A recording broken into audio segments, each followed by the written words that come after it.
1. Ties that bind.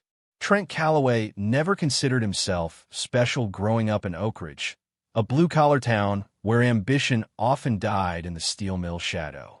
His father worked there for 30 years before lung disease claimed him. Unlike most of his peers, Trent harbored dreams beyond the town's borders. When he met Valencia Reed in junior year of high school, something clicked. Valencia came from the right side of Oak Ridge. Her father, Wade Reed, owned the most successful construction company in the county. Valencia was expected to date boys from families with similar standing, not the son of a steelworker.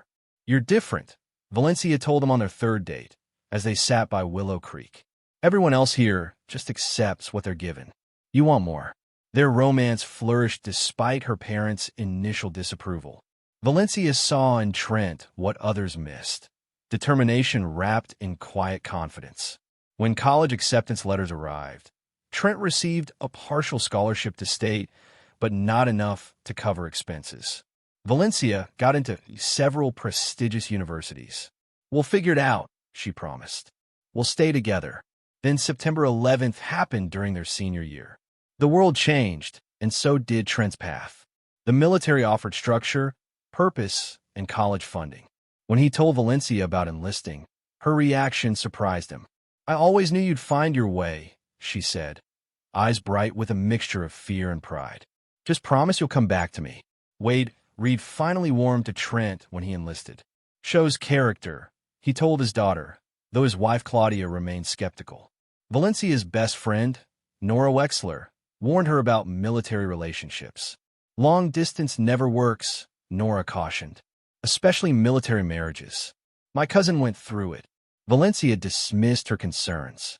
Their love was different. After basic training, Trent proposed during his first leave. They married in a modest ceremony before his first deployment. Valencia in a simple white dress she bought off-rack despite her mother's horror. Trent in his dress uniform. 22 years old and full of promises. The reception wasn't lavish, but it was theirs. Wade made a toast that surprised everyone with its sincerity. "To the man who proved me wrong," he said, raising his glass to Trent. "Take care of my little girl." Trent's childhood friend Dexter Hayes served as best man. Dexter had taken over his father's auto repair shop in Oak Ridge and remained Trent's closest connection to home.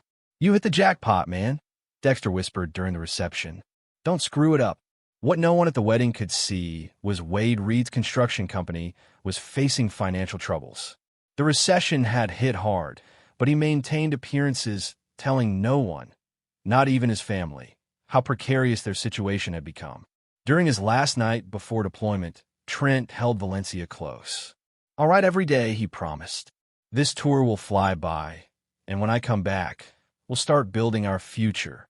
Valencia smiled, but something flickered behind her eyes. Doubt, fear, or something else entirely that Trent couldn't name. "Just come back safe," she whispered, clutching him tighter. "That's all that matters." Neither realized how their promises would soon be tested in ways they never imagined. Chapter 2. Distant Shores. The heat in Afghanistan hit Trent like a physical blow the moment he stepped off the transport plane. His unit, the 87th Infantry Regiment, was stationed at a forward operating base in Kandahar province. The landscape was alien: dust-covered mountains, sparse vegetation, and a perpetual haze hanging over everything. Staff Sergeant Roscoe Bennett, a hardened veteran on his fourth tour, took Trent under his wing. "First deployment's the hardest," Bennett told him. "Not because of what happens here, but because of what happens back home." At first, Trent didn't understand what Bennett meant. He and Valencia Video chatted when possible, exchanged emails daily. She sent care packages with homemade cookies that arrived as crumbs but tasted like home. She seemed supportive, asking questions about his day-to-day life while carefully avoiding mention of the dangers. 3 months in, the frequency of Valencia's messages began to decrease. The video calls grew shorter, often with Valencia claiming fatigue or plans with friends. Trent attributed it to the 13-hour time difference and the natural rhythm of life continuing without him.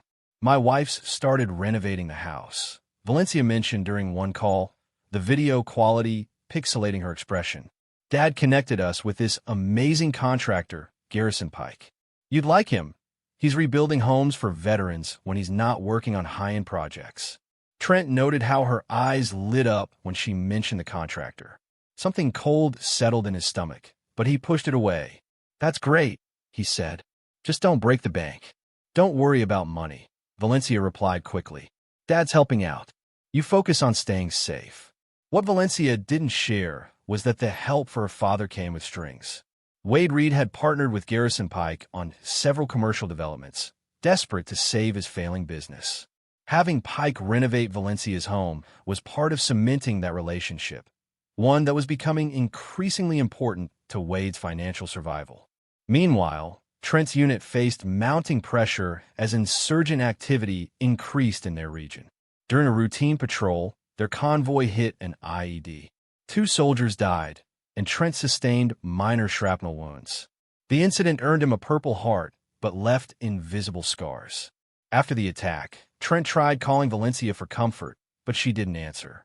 When she finally responded the next day, her excuse about being at a spa day with Nora rang hollow.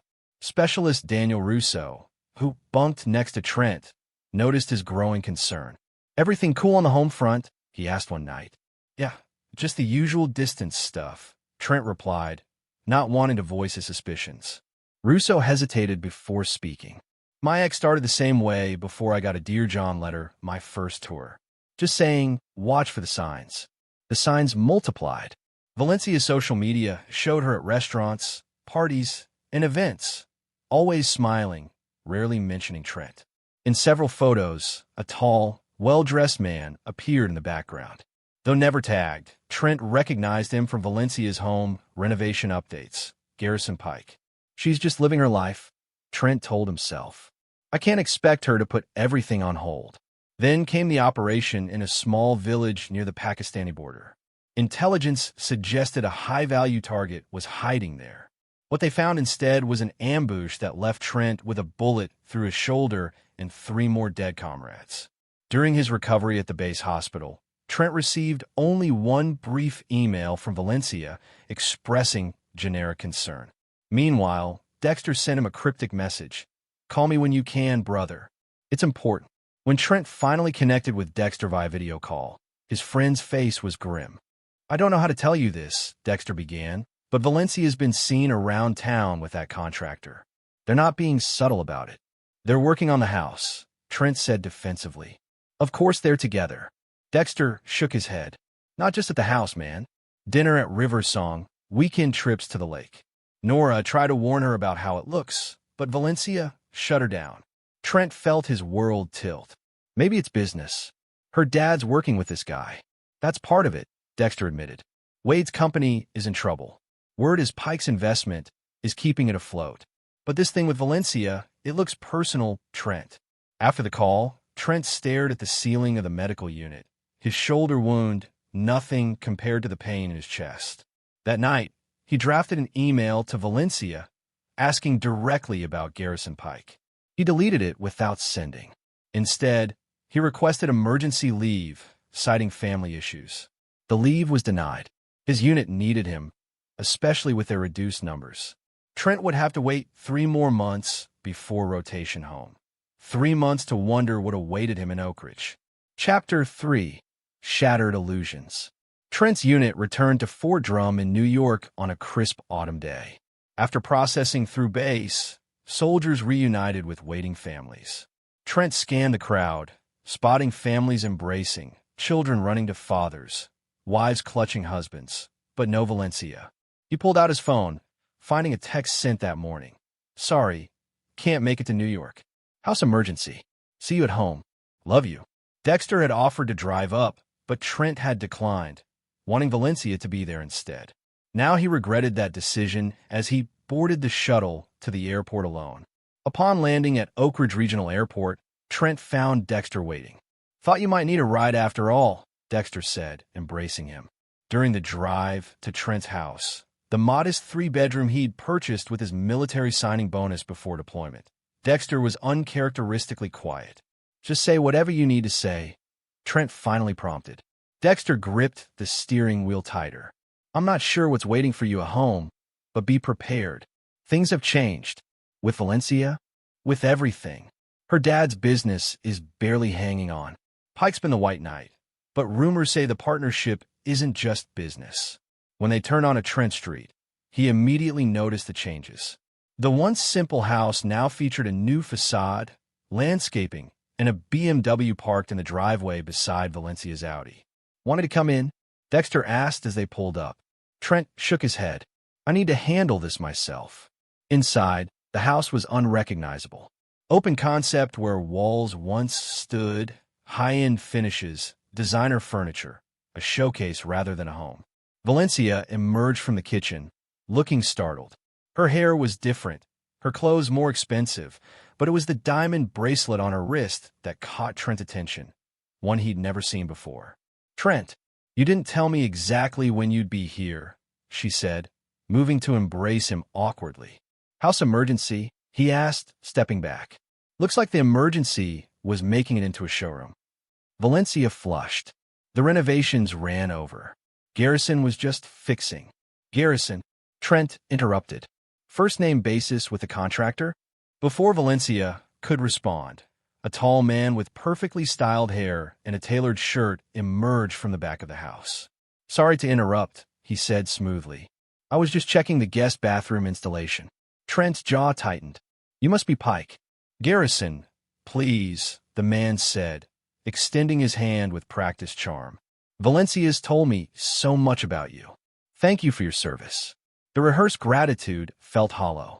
Trent ignored the outstretched hand. "What are you doing in my house when I wasn't expected home?"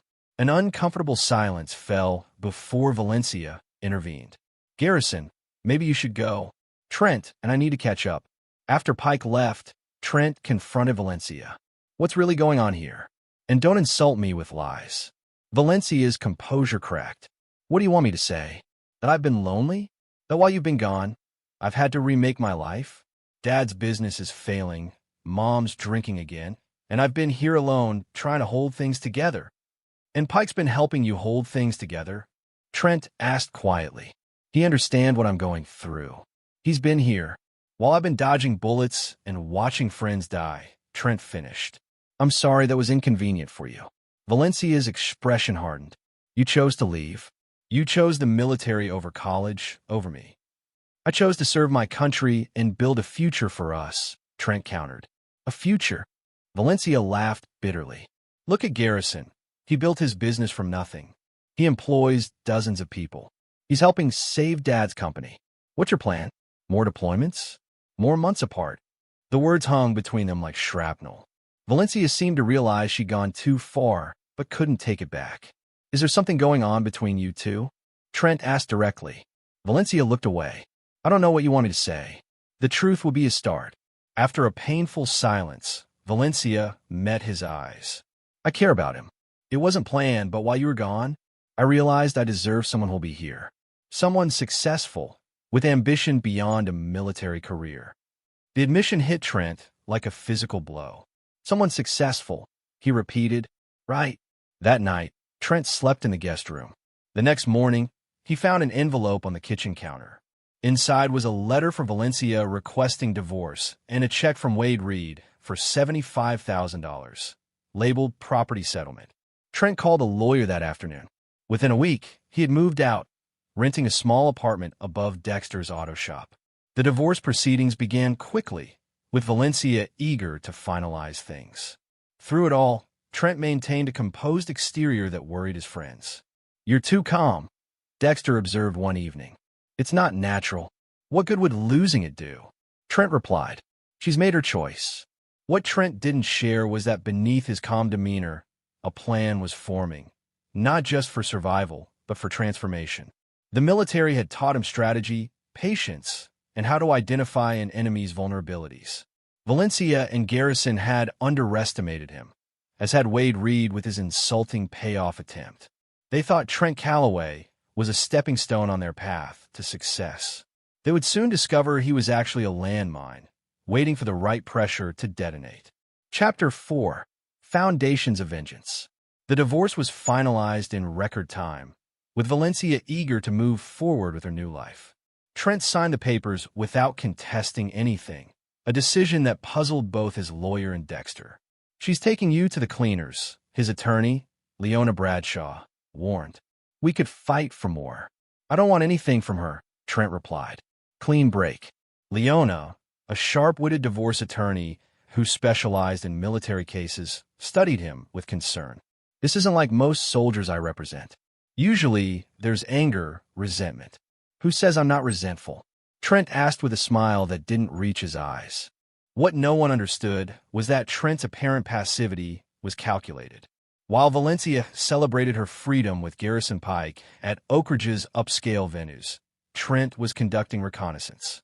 The military had taught him that information was power, and he gathered intelligence on his targets. Wade Reed's financial troubles were deeper than rumored. Through conversations with construction workers at Dexter's shop, Trent learned that Reed Construction had leveraged everything on a major development project, Westridge Plaza, with Pike as the primary investor and architectural lead. Old man Reed's betting it all, said Hector Vasquez, a foreman who frequented the auto shop. If Westridge succeeds, the company's saved. If not, he's finished. Trent also discovered Garrison Pike's reputation wasn't as sterling as his image suggested. Former employees complained about unreceived paychecks and questionable business practices. Pike Designs projected luxury and success, but insiders whispered about corners cut and regulations skirted. Meanwhile, Trent took stock of his own resources. The military had given him discipline, leadership skills, and strategic thinking. His combat experience had taught him to remain calm under pressure and identify weaknesses in any situation.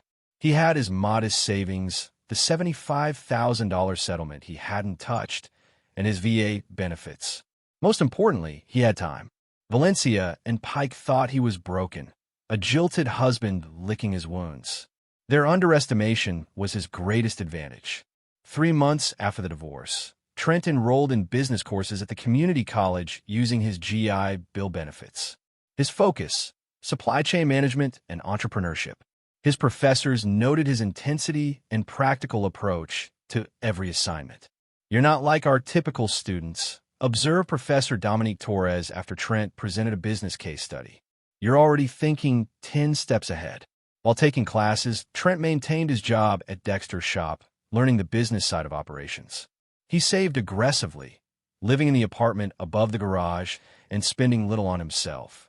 Trent's military connections proved valuable when he reached out to Staff Sergeant Bennett, now stationed at Fort Bragg. Remember how the guys always complain about our boots? Trent asked during their call. How they fell apart in the field. Standard issue garbage, Bennett confirmed. Why? I'm thinking about solving that problem, Trent replied. Would you connect me with some of your current unit? I need feedback. Bennett, pleased to hear from his former soldier, readily agreed. Most of these guys would talk for hours about what's wrong with their gear. Through these conversations, Trent identified a clear gap in the market.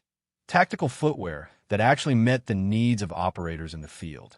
Military contractors supplied subpar products at premium prices, while civilian options weren't designed for combat conditions. 6 months into his planning, Trent took a calculated risk. He approached Leona Bradshaw with a business proposal, legal guidance for a startup in exchange for future equity. I need someone who understands contracts and isn't afraid of going up against established players, he explained. Your reputation as a shark in divorce court suggests you're exactly what I need. Leona was intrigued. What's the business? Specialized tactical footwear, initially targeting military and law enforcement, Trent explained, showing her his comprehensive business plan, eventually expanding to civilian outdoor markets. Impressed by his preparation, Leona agreed to represent him. What are you calling this venture? Trent smiled. Callaway Tactical. Simple, direct, honest, everything Pike Designs isn't. While building his business foundation, Trent maintained surveillance on Valencia and Pike. Their relationship had grown increasingly public, with Valencia now working at Pike Designs as a client relations specialist, a position created specifically for her. The Westridge Plaza development had broken ground with significant media coverage, positioned as Oak Ridge's economic revitalization project. What Pike didn't realize was that Trent had been systematically connecting with key players in the construction and development industry, suppliers, contractors, even building inspectors, establishing relationships that would prove valuable. One evening, Dexter confronted Trent as he reviewed material samples in his apartment. "You're planning something, aren't you? This isn't just about moving on." Trent looked up from his work. "What makes you say that?" "You've got that look, same one you had when Billy Thornton bullied us in 10th grade, before you orchestrated his social downfall without ever throwing a punch." Trent chuckled at the memory. Billy deserved what happened. "So do Pike and Valencia," Dexter acknowledged.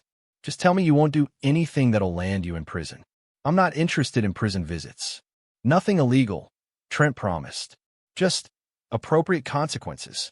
What Trent didn't share with Dexter was that his plan was already in motion. Earlier that week, he'd met with Colin Maxwell, a building inspector with a reputation for thoroughness, who had been passed over for the Westridge Plaza inspections in favor of a more flexible colleague. "Must be frustrating to see corners cut," Trent had commented during their meeting. Maxwell's expression had darkened. "Pike's got friends in the permit office. But karma comes around eventually." "Maybe karma just needs a little direction," Trent had suggested. As autumn turned to winter, Trent's dual efforts progressed. Callaway Tactical developed prototypes based on feedback from active military personnel, while his network of contacts around the Westridge development expanded. Valencia and Pike remained oblivious, celebrating their successes at charity galas and industry events, their pictures frequently appearing in local media. At one such event, photographed for the Oak Ridge Chronicle Society page, Pike was quoted, "Success isn't about where you start, but where you end up. Some people just don't have what it takes to make it in this business." Trent cut out the quote and pinned it to his wall, a daily reminder of what he was working toward. Not just a business, but vindication. Not just financial success, but justice. As the foundations for both his company and his revenge solidified, Trent received unexpected news. His old unit was being deployed again, and some of his former comrades had requested his newly developed boot prototypes for field testing. "This could fast-track our development," Leona noted when he told her. Trent nodded. "And give us credibility no one can question." The pieces were falling into place. While Valencia and Pike planned their engagement announcement, scheduled to coincide with the Westridge Plaza's Phase 1 completion, Trent prepared for a different kind of unveiling, one that would shake the very foundation of everything they were building. Chapter 5. The Unraveling. The Westridge Plaza development had become Oak Ridge's crown jewel, at least on paper. The first phase was nearing completion, with luxury retail spaces already leased to high-end brands never before seen in the modest town. Local newspapers praised Garrison Pike as a visionary bringing prosperity to Oak Ridge, with Wade Reed riding his coattails back to financial solvency. Valencia had become the project's unofficial spokesperson, her transformation from military wife to sophisticated businesswoman complete in the public eye. Behind the scenes, however, tensions were mounting. Construction delays had pushed the budget beyond initial projections. Pike had pressured contractors to cut corners to maintain the timeline, creating a web of compromises known to few outside the project. What Pike didn't realize was that Trent had positioned himself at the center of an information network. Through Dexter's connections with construction workers, Trent learned about substituted materials and skipped inspections. Through Leona's legal contacts, he discovered the precarious financing arrangements Pike had established, leveraging future phases to fund current construction. "Pike's building a house of cards," Leona observed during one of their strategy sessions for Callaway Tactical. "One strong wind." Trent nodded. "And I'm about to become a hurricane." His opportunity arrived 6 months into the Westridge development when the project's safety officer, Winston Baxter, stopped by Dexter's shop with brake problems. "Stress is killing me," Winston confided while waiting for repairs. "Pike's pushing us to finish the main pavilion for some big announcement event, but there are issues with the structural supports." "Serious issues?" Trent asked casually. "Serious enough that I've documented everything and sent registered letters to cover my ass," Winston replied. "I'm not going down when this comes to light." That evening, Trent made 2 calls. The first was to Colin Maxwell, the building inspector who'd been sidelined from the Westridge project. The second was to Simone Torres, an ambitious reporter for the Oak Ridge Chronicle who'd been relegated to human interest stories despite her investigative background. I might have something that would interest you, Trent told Simone. A story about Oak Ridge's biggest development and questions no one's asking. Meanwhile, Callaway Tactical had progressed from prototype to limited production. The boots Trent had sent with his former unit had performed exceptionally in Afghanistan, generating buzz within military circles. Using his settlement money and a small business loan guaranteed by the VA, Trent had secured manufacturing capacity with a factory in Maine that specialized in military-grade footwear. What no one in Oak Ridge knew was that Trent had leveraged his growing industry connections to approach the same high-end outdoor retailers Pike was courting for Westridge Plaza.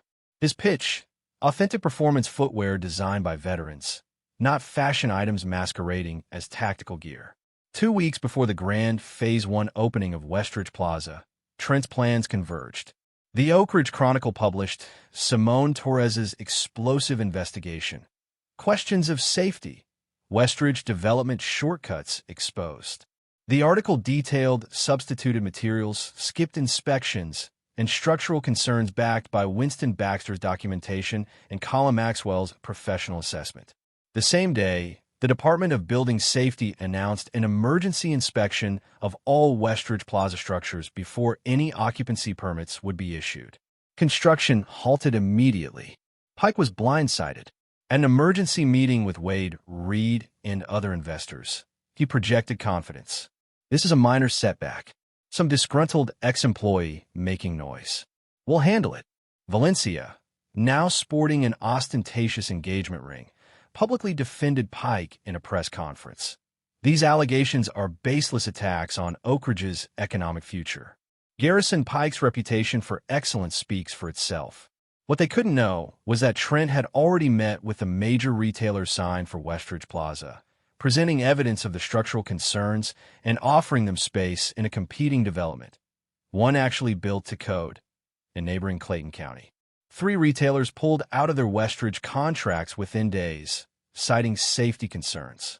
The project's financing began to wobble as banks questioned the development's viability. Pike scrambled to contain the damage, pushing his political connections to expedite new inspections and offering concessions to keep retailers committed. But the bad news continued when whistleblowers from Pike's previous projects came forward with similar stories of cut corners and safety violations. Valencia found herself in an impossible position. Her father's company was completely leveraged on Westridge's success. Her fiancé was facing mounting allegations. Her carefully constructed new life was showing cracks. Late one night, she appeared at Dexter's shop after hours, finding Trent working on financial projections for Callaway Tactical. "You're behind this, aren't you?" she demanded, eyes red from crying. Trent looked up calmly. "Behind what? Don't play innocent. The inspections, the article, the retailers pulling out. It's all too coordinated." "Sounds like karma to me," Trent replied. "Or maybe just the consequences of cutting corners." Valencia's composure cracked. "You don't understand what you're doing. My father will lose everything. We'll lose everything. Like I lost everything when you decided I wasn't successful enough?" Trent countered. "When you threw away our marriage while I was serving overseas. This is your revenge? Destroying a project that would help the whole town." Trent stood, facing her directly. "I didn't substitute inferior materials. I didn't bribe inspectors. I didn't put people's safety at risk for profit. That was your successful fiancé." Valencia faltered. "Garrison says it's standard industry practice. Everyone does it, and that makes it right." Trent shook his head. "The Valencia I married had higher standards." She noticed the Callaway Tactical prototypes and marketing materials on his desk. "What is all this?" "My future," Trent replied simply. "The one you didn't think I was capable of building." Valencia left without another word, but her visit confirmed what Trent suspected. The pressure was working. The facade was cracking. The following week, the situation deteriorated further. Emergency inspections revealed significant structural issues requiring extensive remediation. The project completion date was pushed back indefinitely. Investors began demanding answers and threatening to pull funding. Pike's response was to double down, holding another press conference where he accused competitors and disgruntled elements of orchestrating a smear campaign. Though he didn't name Trent directly, the implication was clear. What Pike couldn't have anticipated was that Trent had obtained copies of the original building plans through his network, showing the approved materials and methods, compared with documentation of what was actually used. This evidence was anonymously delivered to the district attorney's office with a detailed accounting of the potential public safety implications. The DA announced an investigation into possible criminal negligence and fraud related to the Westridge development. Pike's political connections suddenly became liabilities as officials distanced themselves from the controversy. Meanwhile, Valencia discovered financial irregularities in Pike's personal accounts, transfers from business funds to cover mounting personal expenses and lavish purchases. When confronted, Pike's charm vanished. "Mind your own business," he snapped. "I'm trying to save this project and your father's company. Show some gratitude." Their relationship, built on mutual ambition and superficial attraction, began to fray under real pressure. Valencia started to see Pike not as the successful visionary she'd thought, but as someone who took shortcuts and assigned blame rather than accepting responsibility. Everything Trent wasn't. The final blow came when 3 of the major banks financing Westridge Plaza called their loans due to material breach of development agreements. Pike lacked the liquidity to cover the demands, and Wade Reed's company wasn't in position to help.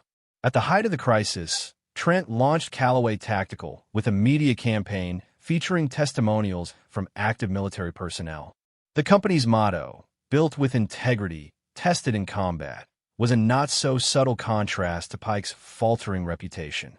Within days of launch, Callaway secured a limited contract with a Special Forces unit, a credential that immediately established the company's legitimacy.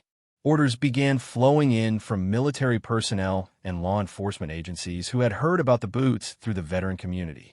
When Pike tried to secure emergency financing to save Westridge Plaza, he discovered that potential investors had already been approached about Callaway Tactical's expansion plans.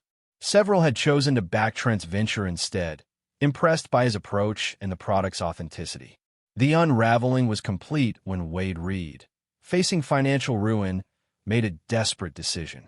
He approached Trent directly, meeting him at the small manufacturing facility Callaway had established on the outskirts of Oakridge. "You've won," Wade said, looking older than his years.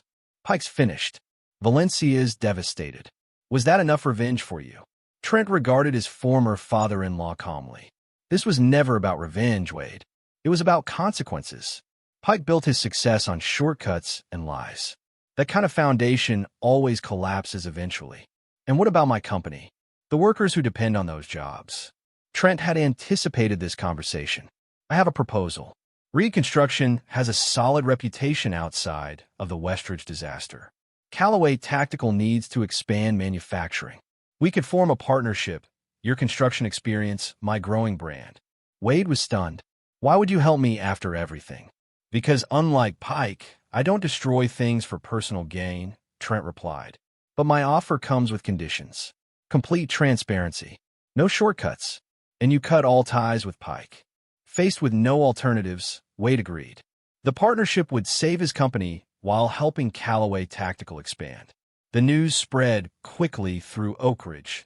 Trent Callaway, the discarded husband, was now the town's unlikely economic savior. For Valencia, the revelations were devastating.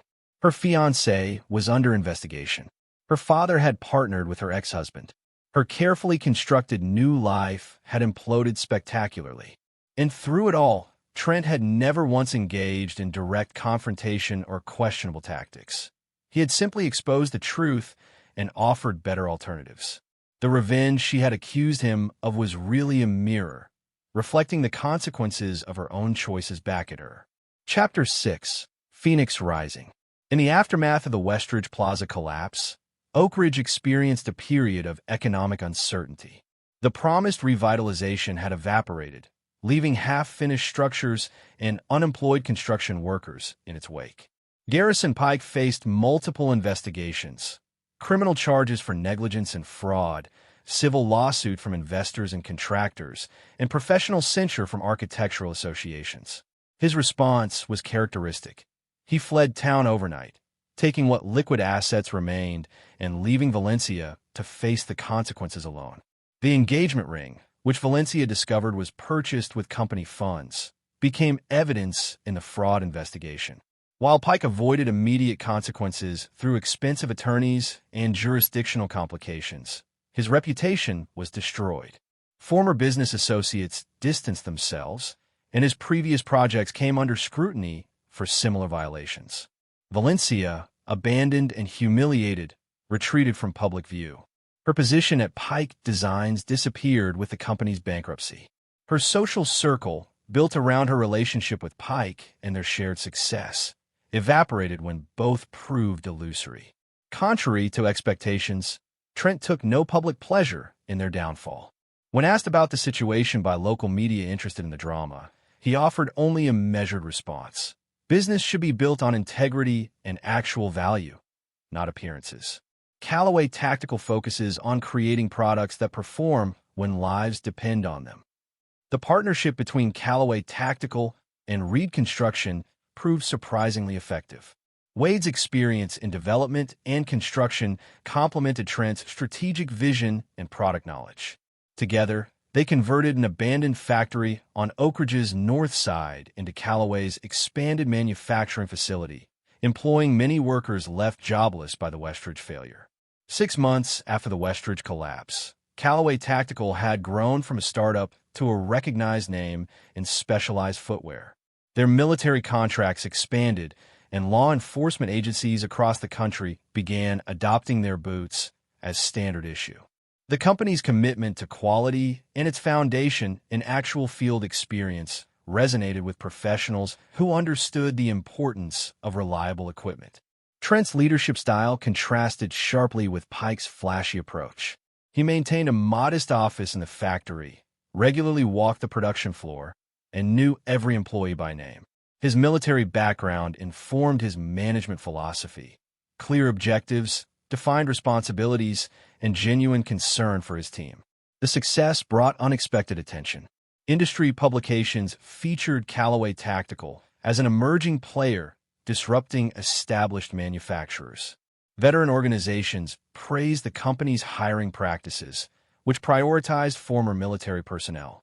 Investment offers arrived regularly, though Trent remained selective about external funding.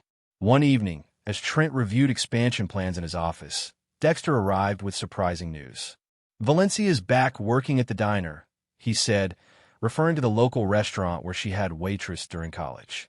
"Nora says she had no choice. Her parents are selling their house to pay legal fees, and she's got nowhere else to go." Trent absorbed this information without visible reaction.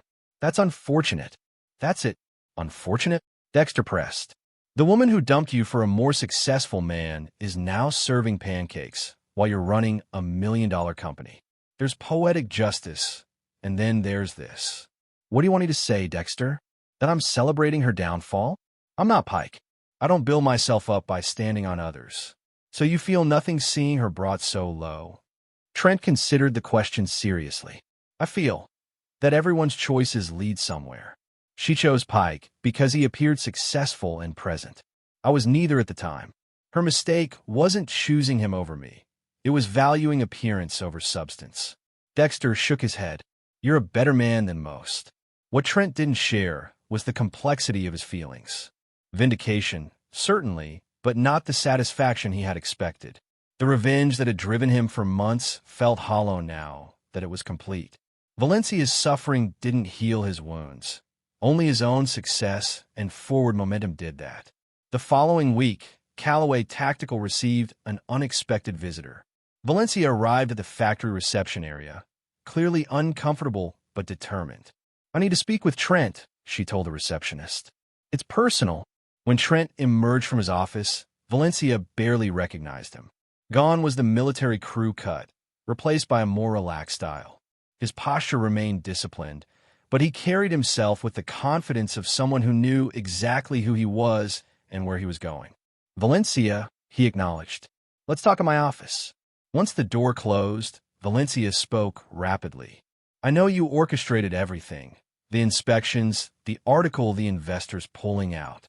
You systematically destroyed Garrison and took my father's company in the process. Trent leaned against his desk. Is that what you came to say? I came to ask why, she replied, voice breaking. Was humiliating me so completely necessary? Was ruining my life worth it? I exposed Pike's fraudulent practices and offered better alternatives to investors and retailers, Trent corrected calmly. Everything that happened stemmed from his actions and choices, and yours. My choices? I made one mistake. You chose a man who built his success on lies and shortcuts, Trent interrupted. You chose appearance over substance, Valencia. That wasn't a mistake. It was a revelation of character. The words landed like physical blows. Valencia's carefully constructed indignation crumbled. So this was your revenge? Showing me how wrong I was. This wasn't about revenge, Trent replied. It was about building something real while Pike built illusions. The fact that his illusions couldn't withstand scrutiny isn't my fault. And what about us? Did what we had mean anything to you? Trent's expression softened slightly. It meant everything to me. That's why your letter hurt so deeply. I deserve someone successful. Those words stayed with me through every day of building this company. Valencia flinched at hearing her own words quoted back. I was wrong, she admitted quietly. About so many things. Yes, you were. Trent agreed without malice. But your mistake wasn't leaving me. It was measuring success by the wrong metrics. After a pause, Valencia asked, what happens now? With us? Nothing. That chapter is closed, Trent replied. But if you're asking about your future, that's entirely up to you. Easy for you to say from your position, she said bitterly. I've lost everything.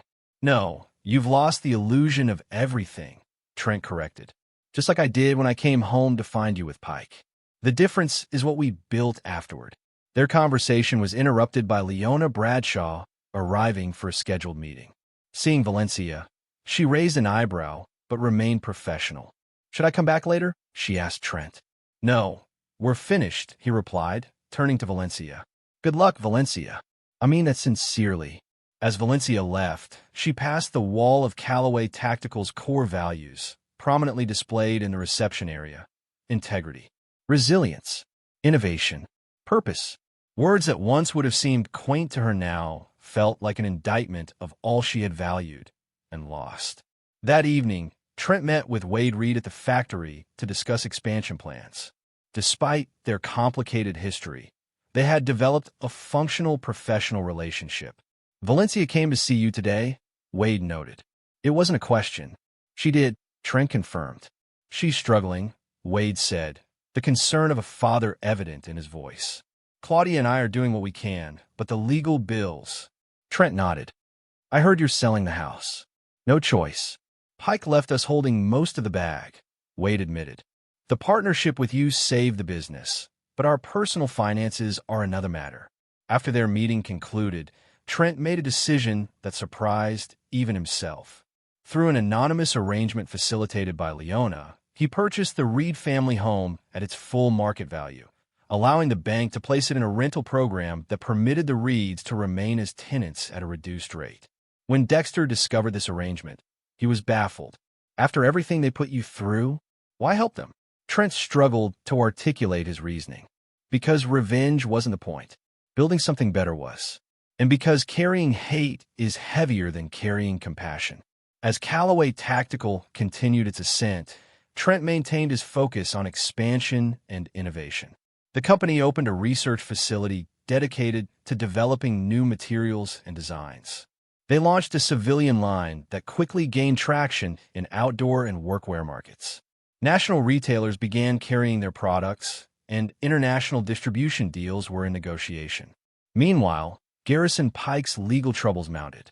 Unable to secure high-profile contracts after his reputation collapsed, he attempted to launch a new venture in Florida under a different company name.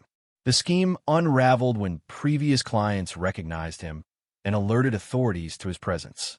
Valencia, gradually rebuilding her life, enrolled in community college courses while continuing to work at the diner. The experience of serving others rather than being served proved transformative. The humility forced upon her created space for genuine self-reflection. 1 year after the Westridge Plaza collapse, Oak Ridge had recovered. Callaway tactical success generated ancillary businesses and opportunities. The abandoned Westridge site was eventually purchased by a regional developer who, working with Reed Construction, converted it into a mixed-use development with more modest but sustainable goals. Trent, now 31, had achieved success beyond what either he or Valencia had imagined possible during their marriage. Yet material success wasn't what drove him forward. It was the knowledge that he had built something authentic, a company that reflected his values and created genuine value for others. His revenge, if it could be called that, wasn't in Valencia and Pike's downfall. It was in proving that integrity and perseverance could achieve what shortcuts and appearances couldn't. Lasting success built on solid foundations. Chapter 7. Empire Building. 5 years after the Westridge Plaza debacle, Callaway Tactical had evolved from a specialized footwear company into Callaway Performance Systems, a comprehensive provider of tactical gear, training, and consulting services with operations across the United States and contracts in 12 countries. The company's headquarters remained in Oak Ridge, though the original factory had expanded multiple times to accommodate growing production demands. The abandoned industrial zone surrounding the facility had transformed into a vibrant business park housing suppliers, technology partners, and support services, all part of the Callaway ecosystem. Trent's leadership approach had become legendary within the industry. His military background informed his management philosophy: clear objectives, defined responsibilities, and genuine concern for his team. But it was his strategic vision that truly distinguished the company. While competitors chased trends, Callaway identified and solved fundamental problems for operators in the field. The difference between us and everyone else, Trent explained to new employees, is that we never forget who we serve and what's at stake when our products are deployed. This unwavering focus on end-user needs earned Callaway contracts with elite military units, federal law enforcement agencies, and international security organizations. Their testing protocols, which subjected every product to real-world conditions before approval, became industry standards. The company's expansion into training and consulting happened organically when clients began requesting guidance on equipment implementation and operational procedures. Trent built this division by recruiting veterans with specialized expertise, creating a second career path for former operators while enriching Callaway's knowledge base. By any measure, Trent Callaway had become the embodiment of success. The company employed over 500 people, annual revenues exceeded $100 million, and industry publications regularly featured him as a visionary leader who had disrupted established markets through innovation and authenticity. Despite his professional accomplishments, Trent maintained a relatively private personal life. He had purchased a modernized farmhouse on 30 acres outside Oak Ridge, where he could find solitude after demanding days. His closest relationships remained with Dexter and a small circle of military friends, though his position necessitated a broader social network. Leona Bradshaw, whose early legal support had been crucial to Callaway's formation, now served as chief legal officer and one of Trent's most trusted advisors.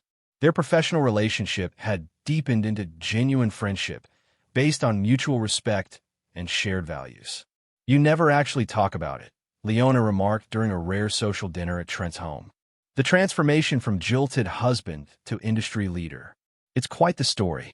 Trent smiled, because it's not the story most people think it is. "Oh, what's the real story then?" "It's not about revenge or proving Valencia wrong," Trent replied, choosing his words carefully. "It's about finding purpose. The military gave me that once. When I lost it, and her, I had to find something new to drive me forward. And building an empire was it." Leona pressed. "Building something meaningful," Trent corrected. "Something that matters to people who put their lives on the line." The size was never the point. What Trent didn't articulate was how completely his identity had evolved beyond his past. The pain of Valencia's betrayal had faded, replaced by appreciation for the catalyst it had provided. Without that breaking point, he might never have discovered his true capabilities or purpose. Meanwhile, Oak Ridge had been transformed by Callaway's success. The once struggling town now attracted young professionals and businesses seeking proximity to the company's operations. Property values had increased, the downtown area had been revitalized, and educational opportunities had expanded with Callaway's support for technical training programs at the community college. Wade Reed had retired from active management at Reed Construction, though the company remained a key partner in Callaway's infrastructure projects. The partnership had restored the Reed family's financial stability, albeit not to their previous level of affluence. Valencia's journey had taken unexpected turns. After completing an associate's degree in business administration, she had secured an entry-level position at a regional marketing firm. Her experience, both the rise with Pike and the subsequent fall, had given her insights into authentic value versus superficial success. She advanced steadily through determination and genuine skill rather than connections or appearances.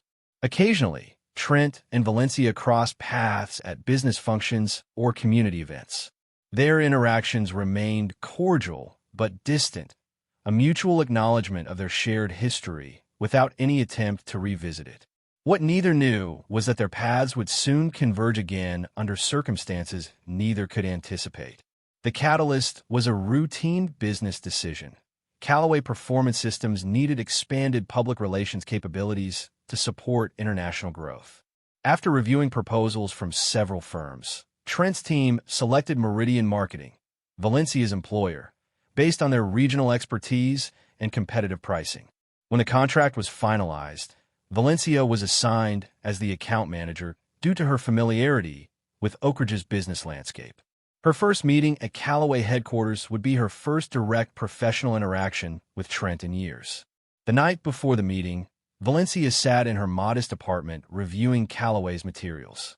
The company's evolution amazed her, from a focused tactical footwear startup to a comprehensive systems provider employing hundreds, all built by the man she had once dismissed as lacking ambition.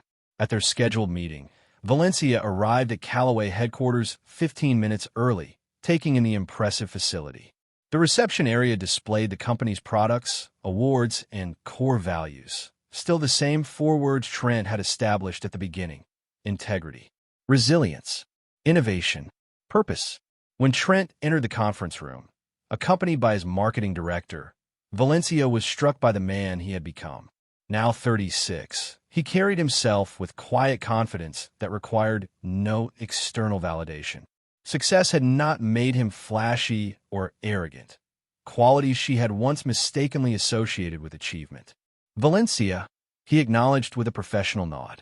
Good to see Meridian sent their best. The meeting proceeded with focused efficiency. Trent outlined Callaway's objectives for the campaign, emphasizing authenticity in all messaging. We don't sell gear, he explained. We provide solutions that can mean the difference between mission success and failure, sometimes between life and death. Our communication needs to reflect that responsibility. Valencia found herself impressed by the clarity of his vision and the loyalty he inspired in his team. This was leadership based on substance rather than style, everything Garrison Pike had imitated but never truly possessed. After the meeting concluded, Trent asked Valencia to stay behind. When they were alone, an awkward silence fell between them, the weight of their history momentarily displacing their professional personas. I didn't realize you were at Meridian, Trent finally said. For years now, Valencia replied. I'm surprised your team didn't mention it before approving the contract. They might have. I don't micromanage their decisions. After a pause, he added, will this arrangement be a problem for you? Valencia met his gaze directly. No, it's business. I'm good at what I do now. Actually good, not just connected or well-positioned. Trent nodded. I've heard positive things about your work. Meridian was selected on merit. Thank you, she replied, genuinely appreciative of the acknowledgement. What about for you? Will working with me be uncomfortable? The past is the past, Trent said simply. We've both moved forward. As Valencia gathered her materials to leave, curiosity overcame her professional restraint. Can I ask you something? All of this, she gestured to encompass the headquarters building. Would it have happened if we had stayed together? If I hadn't left me for Pike, Trent finished when she hesitated. He considered the question seriously. I don't know. Maybe eventually, but probably not with the same drive or timeline. Sometimes our worst moments lead to our best outcomes. The philosophical response surprised her. The wounded soldier she had abandoned would have answered differently. This man had transcended the pain she had caused and found wisdom in it, another measure of how far he had come. For what it's worth, she said quietly, I've spent years regretting how I handled things. Not just leaving, but how I did it. What I wrote to you. Trent's expression remained unreadable. We all have regrets, Valencia. The question is what we build from them. After she left, Trent stood at his office window overlooking the Callaway campus. Their interaction had stirred memories he typically kept buried beneath daily operations and strategic planning. Not just of Valencia's betrayal, but of the man he had been before, defined by external expectations rather than internal purpose. That evening, he called Dexter, who had expanded his auto repair business into a regional chain with Trent's early investment. Valencia's firm is handling our international PR, Trent explained after exchanging greetings. She'll be working directly with our team. Dexter whistled. That's quite the full circle. How'd it feel seeing her in a professional context? Strange, Trent admitted, but not in the way I expected. It was like meeting someone from a different lifetime. She's single again, Dexter mentioned casually. Has been for a couple years now. That's not relevant, Trent replied firmly. We have a professional relationship now. Nothing more. What Trent didn't share was how the encounter had reminded him of something missing in his life. His company had become his primary focus, almost his entire identity. While professionally fulfilling, it left little room for personal connections beyond his established friendships. The following weeks brought regular interactions with Valencia as the marketing campaign developed. Their professional relationship remained strictly bounded, though they gradually settled into a rhythm that acknowledged their history without being defined by it. During this period, Callaway received significant news. The company had been selected as a finalist for a major defense contract that would expand their international presence substantially. The competition included established industry giants with decades of government relationships. This is the opportunity we've been building toward, Trent told his executive team. Not just for the contract itself, but for what it represents, recognition that our approach has fundamentally changed the industry standard. The final presentation would take place in Washington, D.C., requiring coordination between technical, operational, and marketing teams. Valencia's role expanded to help craft the public-facing elements of the proposal, giving her deeper insight into Callaway's operations and Trent's leadership approach. As they worked together on the presentation, Valencia observed how thoroughly Trent had integrated his military experience into his business methodology, emphasizing reliable performance under pressure, clear communication, and unwavering support for those on the front lines. You've created something remarkable, she told him after a particularly intensive strategy session. Not just successful, but meaningful. Trent studied her for a moment before responding. That was always the difference between Pike and me. He wanted success for its own sake, the appearance, the status. I wanted to solve real problems for people whose lives depend on having the right equipment. The comment hung between them, an implicit reference to her past choice and its consequences. Rather than becoming defensive, Valencia nodded. I understand that now. I didn't then. Their conversation was interrupted by news that would accelerate their collision course with the past. Garrison Pike had been released from prison after serving 3 years for fraud and financial crimes. Local media reported he had returned to Oak Ridge, claiming rehabilitation and a desire to make amends. Chapter 8. Ghosts of the Past. Garrison Pike's return to Oak Ridge created ripples throughout the community. Local media covered his release with skepticism, recalling the economic damage his fraudulent practices had caused. Former associates distanced themselves, unwilling to risk their reputations through renewed connection. Pike's public statements projected humility and redemption. I've paid for my mistakes, he told the Oak Ridge Chronicle. Now I want to give back to the community I harmed through legitimate business ventures. Few believe his transformation was genuine, but Pike persisted in attempting to rebuild his presence in Oak Ridge.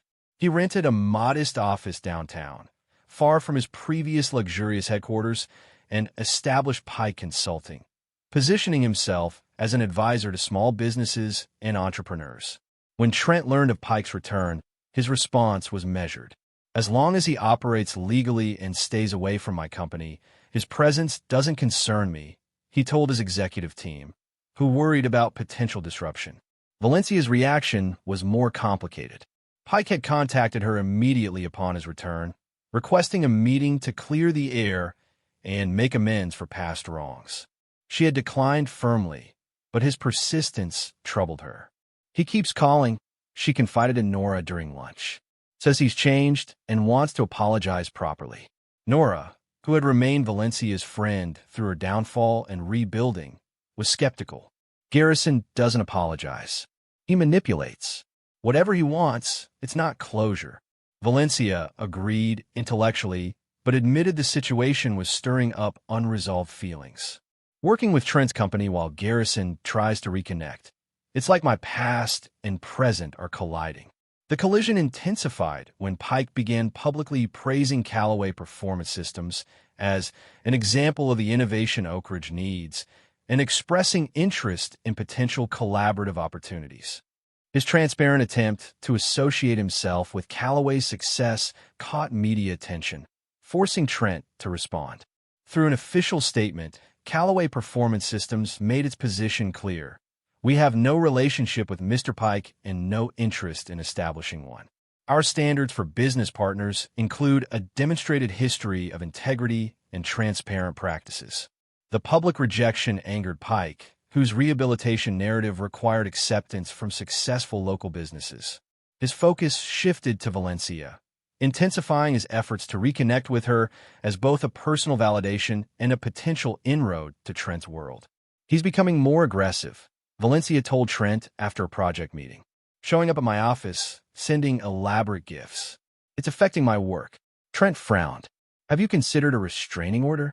"That feels extreme, but his behavior is increasingly erratic," Valencia admitted. "Yesterday, he mentioned knowing about my work with Callaway. He seemed fixated on it." "That's concerning," Trent acknowledged. "Pike has always been driven by appearances and connections.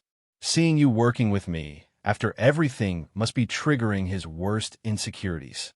What neither anticipated was how quickly Pike would escalate from annoyance to active threat. The following week, industry blogs published insider stories questioning Callaway's manufacturing standards and suggesting the company's meteoric rise involved shortcuts similar to Pike's past practices. Though the allegations were vague and unsubstantiated, they created uncertainty just as Callaway prepared for the critical defense contract presentation. Suppliers and partners requested reassurance. Competitors amplified the rumors.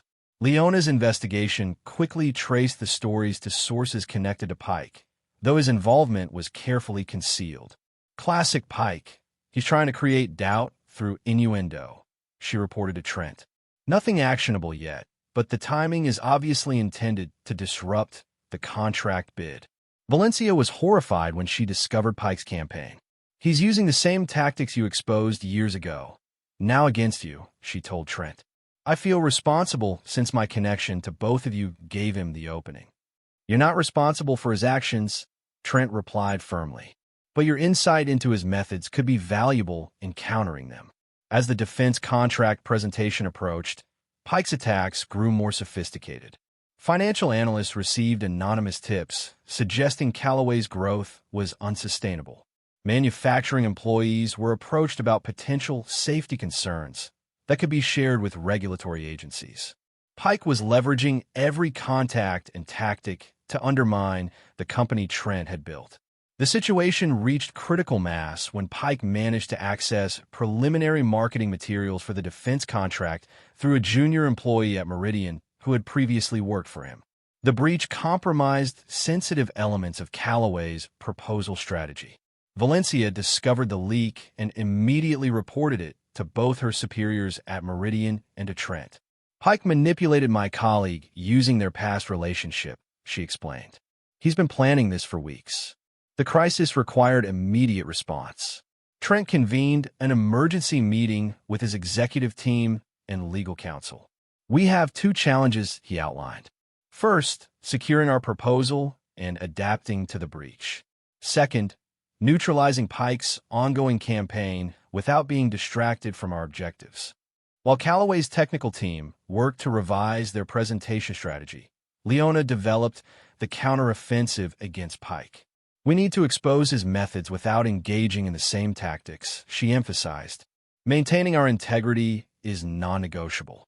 Valencia, though not part of Callaway's team, offered crucial assistance. I know how Pike operates, his contacts, his pressure points, his methods.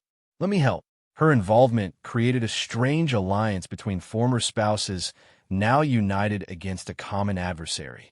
Working closely together revealed to Valencia how thoroughly Trent had transformed from the soldier she had married into the leader before her, strategic, composed under pressure, and unwavering in his principles. For Trent, Valencia's assistance provided unexpected clarity about his own journey. Her insights into Pike's psychology helped anticipate and counter his moves, but more importantly, her presence forced Trent to finally confront and release lingering resentments he hadn't fully acknowledged. Their strategy against Pike developed along two paths. Officially, Callaway Performance Systems issued a comprehensive response to the rumors, inviting industry analysts and journalists to tour their facilities and review their quality control processes. The transparency neutralized much of Pike's innuendo campaign. Unofficially, Valencia leveraged her knowledge of Pike's past to identify his current vulnerabilities. His rehabilitation narrative depended on maintaining the appearance of legitimate business practices. Any suggestion that he was reverting to previous patterns would undermine his carefully constructed comeback. Through Leona, they discovered Pike had approached several of Callaway's competitors with promises of insider information, technically a violation of his parole conditions regarding corporate espionage. Rather than having him arrested immediately, they documented his activities meticulously, building a comprehensive case. We're not just defending against his current attacks, Trent explained to his team. We're ensuring he can't repeat them.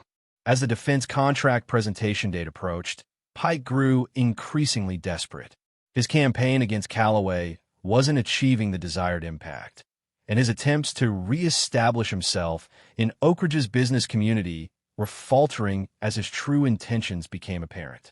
In a final reckless move, Pike attempted to approach members of the Defense Contract Selection Committee directly, offering concerning information about Callaway's practices that they should consider before making their decision. This overreach provided exactly the opening Trent and Valencia had anticipated. The committee members reported Pike's contact attempts, triggering an official investigation into potential interference with government procurement processes, a serious federal offense. When Pike realized the trap he had walked into, he made one last desperate attempt to salvage his position. He contacted Valencia, demanding she meet him or he would release information about her that would end her career and relationship with Callaway. Valencia immediately informed Trent and Leona about the threat. Together, they arranged for Valencia to meet Pike at a public restaurant, with hidden recording devices and Leona's legal team watching from nearby tables.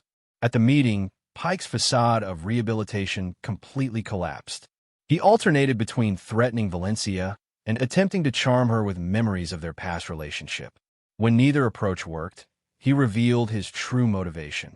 This was never just about business, he admitted bitterly. It's about Callaway. The man was nothing when you left him for me. Nothing. Now he's running the company I should have built, living the life that should have been mine. The difference is that Trent built his success on solving real problems with real solutions, Valencia replied calmly, while you built yours on appearances and shortcuts. Pike's expression darkened. You think you understand him? The man orchestrated my downfall and took everything from me. His precious integrity is a front. He's more calculating and ruthless than I ever was. No, Garrison. Trent simply exposed the truth about your methods. The consequences were of your own making. As Pike became more agitated, he inadvertently confessed to his recent campaign against Callaway, including details of how he had manipulated people and planted false information, all captured on the hidden recording devices. The following day, Pike was arrested for parole violations and new charges related to corporate espionage and attempted interference with government contracting. The evidence Valencia had obtained ensured he would face significant additional prison time and permanent restrictions on his business activities. With Pike neutralized, Calloway's team refocused entirely on the defense contract presentation. The crisis had actually strengthened their position by demonstrating the company's resilience and integrity under pressure, qualities particularly valued by defense procurement officers. The night before departing for Washington, Trent invited Valencia to dinner at his home, a gesture of appreciation for her role in resolving the Pike situation. The farmhouse's simple elegance reflected its owner's values: quality without ostentation, functionality with purpose. "I never properly thank you," Trent said as they sat on his porch, overlooking the property. "Your insights into Pike were crucial." "It felt like closing a chapter that needed ending," Valencia replied. "For both of us." The conversation gradually shifted from Pike to their own history. For the first time in years, they spoke openly about their marriage, its dissolution, and the divergent paths they had taken afterward. "I've wondered sometimes," Valencia admitted, "what would have happened if I'd had the maturity then to see what I see now. Which is, that success isn't what I thought it was." Pike seemed successful because he projected the image of it, the clothes, the cars, the connections. But it was hollow. "What you've built has substance and purpose." Trent considered her words. "We were young. I was away. You were surrounded by people defining success in superficial terms. We both had growing to do." Their conversation continued late into the evening, not rekindling romantic feelings, but achieving something perhaps more valuable: mutual understanding and genuine closure.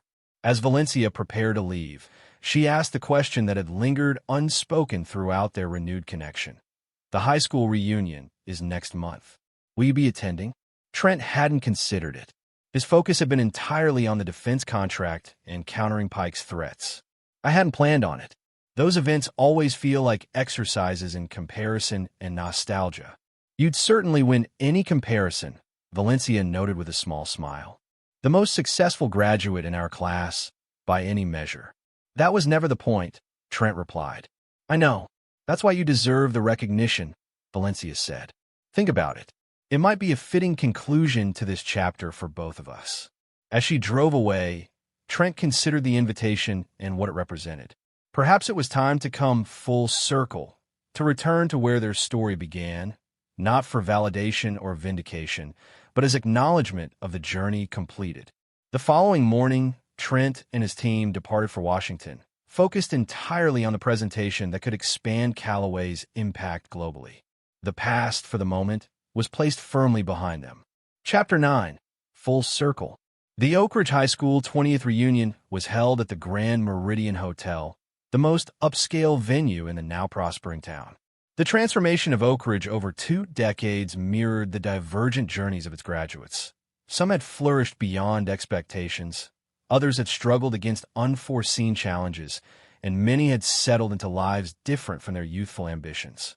The reunion committee, chaired by Nora Wexler, had spent months planning the event. The guest list revealed the scattered paths of the class of 2005: doctors, teachers, entrepreneurs, parents, and everything in between.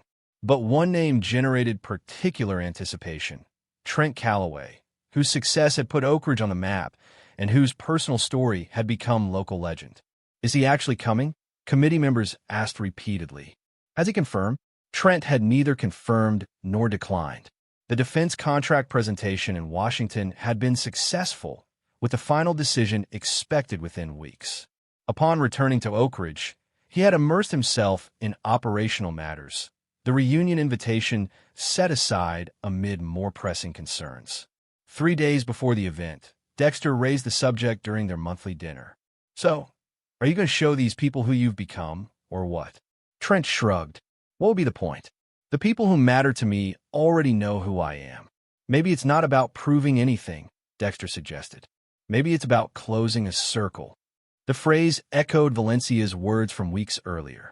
Trent considered how much had changed since their high school days. since his return from deployment to find his marriage shattered, since the painful rebuilding that followed, since the recent confrontation with Pike that had finally exorcised old ghosts. "I'll think about it," he told Dexter, though he remained uncertain. The morning of the reunion, Trent received the news he had been waiting for. Callaway Performance Systems had won the defense contract, securing the company's international expansion and validating its approach against entrenched competitors. The team celebrated the achievement, though Trent remained characteristically focused on implementation rather than accolades. That evening, as the reunion began at the Grand Meridian, speculation about Trent's attendance grew among former classmates. His absence would be conspicuous, his presence momentous. Valencia arrived early to help Nora with final arrangements. She had debated attending, knowing her history with Trent and Pike would be a subject of inevitable gossip. But she had earned her place in Oak Ridge through years of rebuilding her life and reputation. She belonged at the reunion as much as anyone. "Have you heard if Trent is coming?" Nora asked as they arranged name tags. "I suggested he should, but he seemed reluctant," Valencia replied. "It might be for the best. Our history would overshadow everything else." The ballroom gradually filled with former classmates reconnecting, comparing life paths, and revisiting shared memories. Many had followed Trent's success from afar, reading about Callaway Performance Systems in business publications or seeing the company's products used by law enforcement and military personnel. As the evening progressed, Valencia found herself engaged in conversations about her marketing career, carefully navigating questions about her past relationships. She had built a respectable professional identity separate from both her failed marriage and her disastrous relationship with Pike. The woman who had once valued status above substance had evolved into someone who understood the difference between them. Shortly after the formal dinner began, a stir swept through the ballroom. Heads turned toward the entrance where Trent Callaway stood, dressed not in flashy attire, but in a well-tailored suit that projected quiet confidence. He had come alone, without entourage or fanfare. The room fell momentarily silent as former classmates processed his presence. This was the local success story in the flesh, the jilted husband who had transformed rejection into empire. Valencia felt her heart beat faster as conversations resumed with increased energy. Trent moved through the room with natural ease, greeting former classmates without pretension. His manner was engaged but reserved, exactly as Valencia would have expected from the man she now knew him to be. When he approached her table, the surrounding conversations hushed slightly, attendees not even attempting to disguise their interest in this interaction. "Valencia," he greeted her with a genuine smile. "You and Nora did an excellent job with the arrangements." "I'm surprised you came," she replied honestly. "Dexter and you both made the same point about closing circles," Trent said. It seemed like the right time. Their exchange was observed with fascination by those nearby, many of whom had followed the dramatic arc of their relationship through local gossip over the years. What they witnessed was neither awkward tension nor romantic reconciliation, but something more nuanced, mutual respect between two people who had traveled difficult roads to become their authentic selves. As the reunion continued, Trent was approached by former teachers, classmates, and even Valencia's parents, who attended as chaperones. Wade Reed's interaction with his former son-in-law was particularly noted, cordial and respectful, reflective of their current business relationship rather than their complicated past. The reunion committee had planned a series of light-hearted awards for attendees. Most children traveled farthest, most career changes. When they announced most successful, the room erupted in applause before Trent's name was even called. He accepted the recognition with grace, but redirected attention to the collective achievements of their class. "Success isn't measured by company size or revenue," he noted in brief remarks. "It's found in building something meaningful, whether that's a business, a family, a community contribution, or simply becoming who you were meant to be." The words resonated deeply with Valencia, who understood their personal significance. The Trent addressing their classmates had integrated his past experiences, including his pain, into wisdom that defined his present without controlling it. Later in the evening, As attendees mingled and reminisced, the hotel manager approached Trent with urgent concern. "Mr. Calloway, there's a security situation at the entrance. Your bodyguards are causing quite a stir." Trent appeared confused. "I don't have bodyguards." The situation clarified when they reached the lobby. A black SUV had pulled up to the hotel entrance, and two professionally dressed security personnel stood scanning the area with the unmistakable alertness of professional protection specialists. Before Trent could inquire, the rear door opened, and an elegant woman emerged, Leona Bradshaw, accompanied by Calloway's executive team. "Sorry for the dramatic entrance," Leona apologized as she approached. "But we couldn't wait until morning to deliver the news." "The contract?" Trent asked, immediately focused. "Not just that," Leona replied, her usual professional demeanor giving way to genuine excitement. "The Secretary of Defense personally called. They're not just adopting our gear, they're implementing our entire training protocol for special operations units. It's beyond what we proposed." The significance of this development was momentous. Calloway's methodologies would now influence military operations at the highest levels, a validation of Trent's vision that exceeded even his ambitious goals. As Trent absorbed this news, former classmates gathered in the lobby, witnessing the scene with dawning realization. The security personnel, the executive team's deference to Trent, the evident importance of the moment, all confirmed what many had heard but few had truly comprehended about Trent Calloway's rise. Valencia, standing nearby, felt a complex mixture of emotions: pride in Trent's achievement, appreciation for the leader he had become, and a bittersweet acknowledgement of her own past blindness to his potential. When Trent turned to find her watching, he crossed the lobby to share the moment. "Everything we've built, it's going to make a real difference now," he told her quietly. "For the operators in the field, the ones who matter most." "You always understood what really mattered," Valencia replied. "I'm sorry I didn't see that sooner." Around them, their former classmates watched with undisguised fascination as the woman who had once declared Trent not successful enough stood before him now, his company's triumph unfolding in real time. Some expected, perhaps even hoped for, a moment of public humiliation or rejection. It would have completed the revenge narrative they had constructed around Trent's rise. Instead, they witnessed something more meaningful: the quiet closure of a chapter between two people who had moved beyond their shared pain to mutual respect. "Would you like to join us?" Trent asked, gesturing toward his team. "We're celebrating at the office. Many of these developments built on marketing strategies you helped create." Valencia shook her head gently. "This is your moment, not mine. I have my own path now." Trent nodded, understanding. Different paths, but maybe parallel ones now instead of divergent. As Trent departed with his team, the remaining reunion attendees buzzed with conversation about what they had witnessed. For most, it was simply dramatic entertainment, the perfect conclusion to their nostalgic evening. For Valencia, watching the SUVs pull away, it represented something profound: the final resolution of their complicated history. Trent had achieved success beyond anyone's imagination, but his greatest triumph wasn't financial or professional. It was becoming a man defined by purpose rather than resentment, by vision rather than vindication. The following morning, as attendees departed Oak Ridge to return to their scattered lives, local media reported two significant developments: Callaway Performance Systems' landmark defense contract and Garrison Pike's additional sentencing for parole violations and new charges.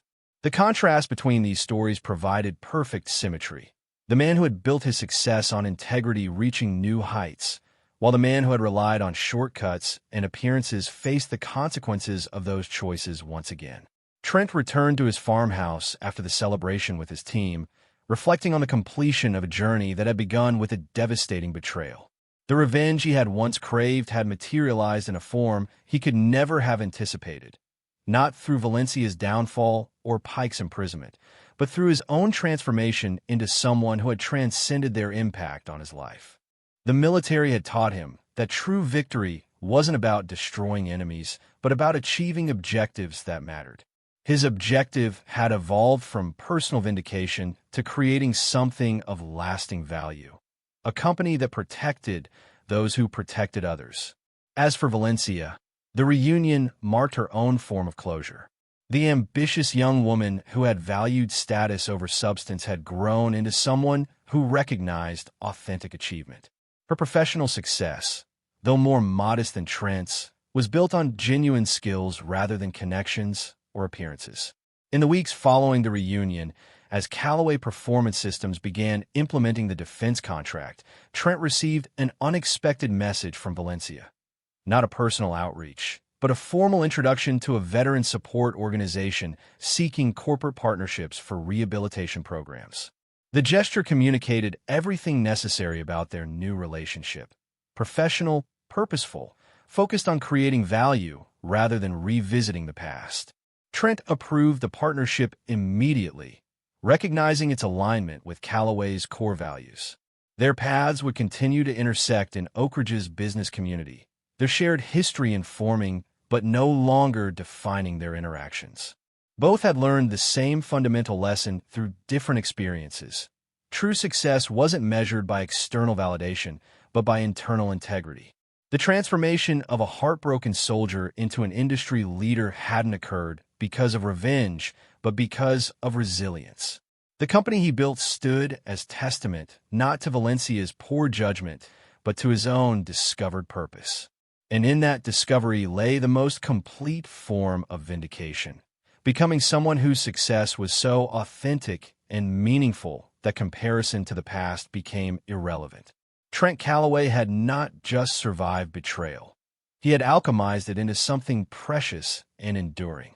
The revenge fantasy of rejecting Valencia at a high school reunion had been replaced by something far more significant: the creation of a life so purposeful that rejection or acceptance from others, even her, no longer defined his worth.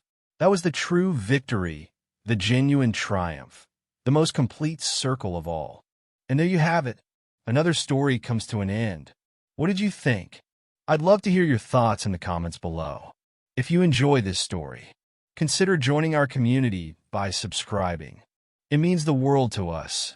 For more stories like this one, check out the recommended videos on screen. And I'll see you there.